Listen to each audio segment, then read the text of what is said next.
138 millimeters by 67 millimeters and a thickness of 7.8 millimeters instead of 6.9 for the iPhone i6. So that's it. So the back cover is in plastic, not in metal. So the phone is very light. It's only 111 grams. So it's very, very nice and holds very well in the hands. No problem at all. So now what I propose to you is just to get started and to see what's going on inside then. So let's get started. We can just take off that before because we don't need it.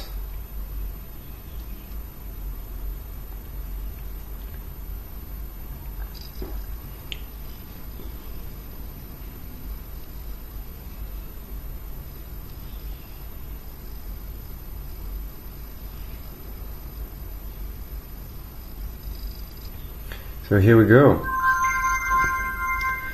So here we also have the assistive touch in here. So if you click on it, you can see that we have actually the Siri menu, home and back. So the Siri is not exactly the Siri, it's just like the Google. I mean, you can check it out if you want. So this is from Google basically. Here at Electrofan we were actually pretty surprised that the phone is actually very fast.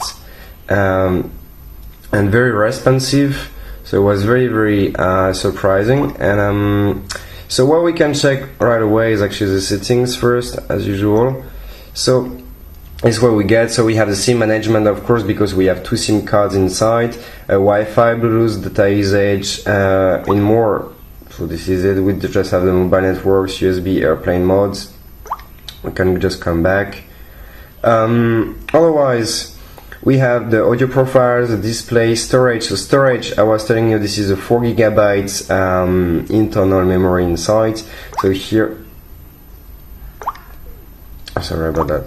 So here we easily see that we have like total space of 1.75 plus 1. So basically you have to take in consideration that some is already taken by the system itself.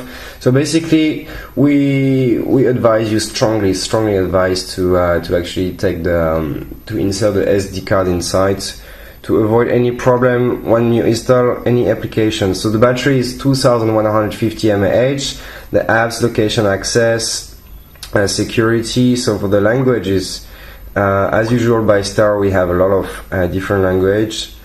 So you can just check it out. You will probably find yours inside. So then, motion and gesture. So we have actually the air gesture inside and the assistive touch, as I said before. Then we also have the smart screen.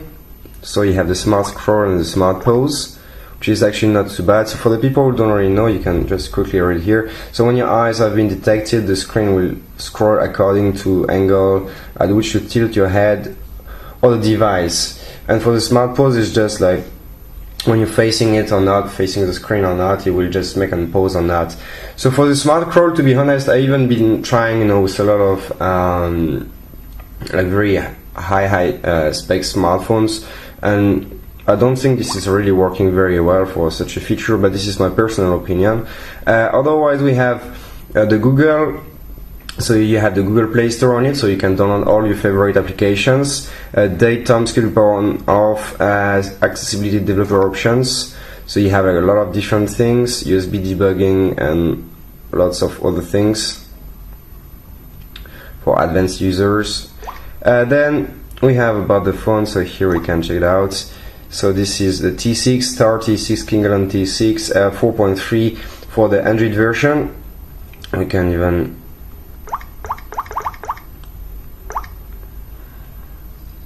alright, so we can just come back.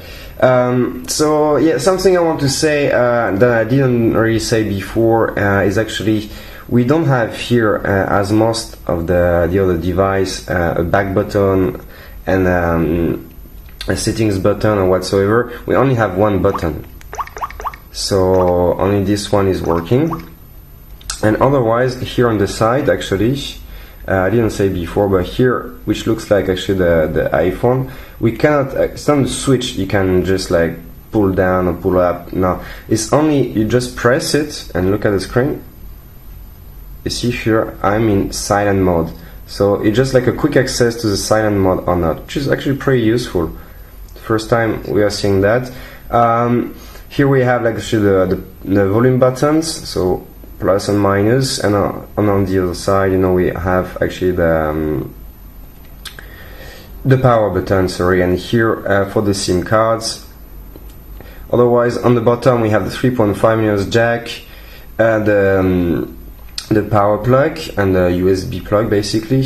So the special one from iPhone, and here's a speaker that we will try in a short time. What we can do actually is just check the SIM card if you want, just to show you that actually here is plastic, so it will not work out basically. So you have to open basically the back as I showed you before. It will not work out in here, okay? This is just like fake kind of, you know. So this is it basically for what is going on. Now what we can check is actually the Antutu benchmark to make sure some things. So we already did the test for you, so we got a score of 18,000, which is actually not too bad regarding of all the specifications and the price, because you can check out on electroframe.com for how much, you know, we set it. But regarding the price and the specifications inside, it's a very good bargain. I can just move that here. So here this is what we get. So we have a MediaTek MT6582 quad-core processor clocked at 1.3 GHz inside. We have the Mali 400 MP. The resolution is actually so QHD and a resolution of 960 by 540 inside. Here they say 13 megapixels, but the manufacturer has claimed only 5 megapixels. However, you still have this HDR mode that you can still use in the camera, but we have been checking it out a bit, and the quality was overall better when you were using the HDR mode, so it's kind of just 5 megapixel HDR mode.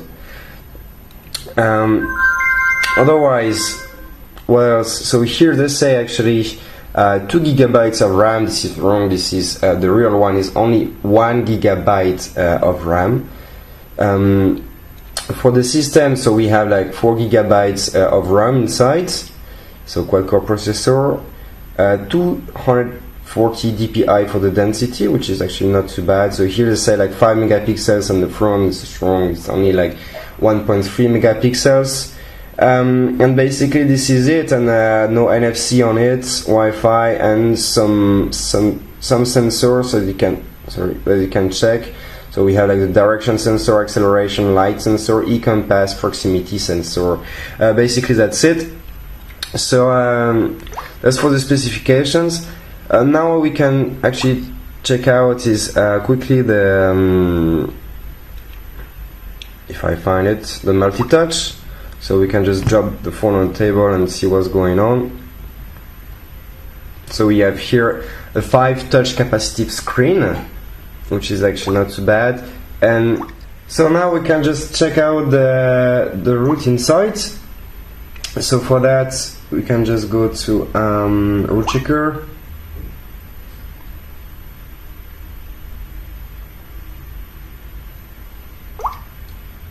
So here they said actually your device was rooted. So basically if you want to change the Android version on it, you will have no problem at all. It's already rooted for you, so you can just do whatever you want basically. So otherwise, for the GPS test, we have done it. Sometimes in the house was working quite well, but right now here where I am, it doesn't work properly. I mean, it takes a bit too much time. So what I can just show you is actually a screenshot of when I was outside. So this is what I got. So it was like 11 feet accuracy, and was like in very short time. Right away when you're outside, you know, you launch the app, and not even like 5 to 10 seconds you already got like some accuracy. So the GPS is actually very performant, and you will have no problem at all for with that for sure. So Otherwise, now we can check out is actually the sound and the videos, just to see how it goes. So for that, we have like one video on it. So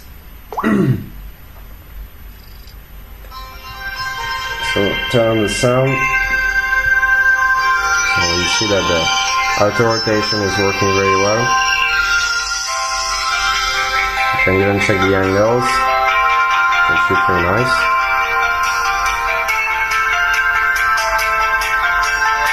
So the sound is actually pretty good.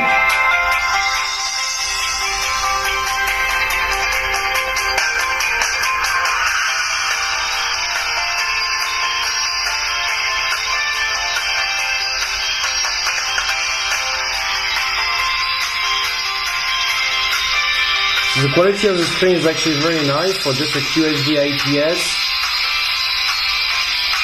So resolution of 960 by 540. It's pretty powerful anyway. So this is what you get, and watching movies on it will be quite right, to be honest, and watching a video as well.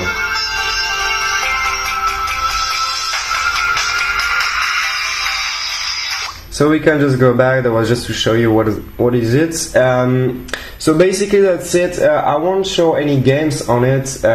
First of all, why? Just because it's only 4 gigabytes on it, so it's pretty hard to install very hard games. And to be honest, we only have like the MTK 6582, 1 gigabyte of RAM, and the Mali 400 MP on it. So basically, you might be able to play Asphalt 8 on it for sure, but I cannot promise that you can play, in high resolution, for sure not. Maybe in low resolution it would not lag, but we will not try it. So, and anyway, this smartphone is not done for high gaming. So this smartphone is very good for lots of people who just want a light phone, which is very fast, has a good GPS, and which looks exactly like the iPhone i6, and which has Android on it basically. So yeah, quick summary, quickly. So we have the MediaTek 6582 clocked at 1.3 GHz quad-core processor, Android 4.3, dual SIM on it, SIM card up to SD card up to 32 gigabytes, 1 gig of RAM, 4 gigs of ROM, 5 megapixels camera, 1.3 megapixels camera on the front, 2150 mAh for the battery inside. 4.7 inches QHD IPS OGS, so it's very good screen anyway. A resolution of 960 by 540, available in 2 colors. We have the black one or gray, as you see, and the white one. The dimensions are almost the same like the iPhone 6, except just the thickness, which is just 1.1 millimeters more, and only 111